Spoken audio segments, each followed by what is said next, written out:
বেশ বেশ বেশ যাও এগিয়ে।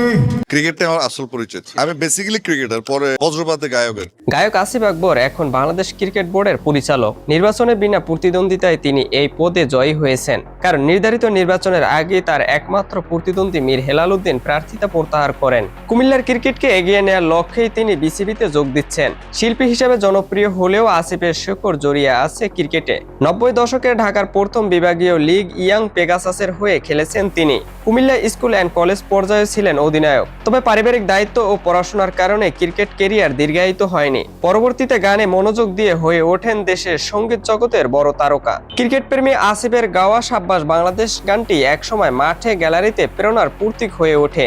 রাজনৈতিক কারণে দীর্ঘদিন প্রচার বন্ধ থাকলেও গানটি ক্রিকেট ভক্তদের মনে আজও সমানভাবে বেঁচে আছে। বিপিএল সহ নানা সময়ে ক্রিকেটের সঙ্গে থেকেছেন তিনি। এবার বোর্ড পরিচালক হিসেবে আনুষ্ঠানিকভাবে যুক্ত হওয়ায় ক্রিকেটে তার যাত্রার নতুন অধ্যায়ের প্রবেশ করলো।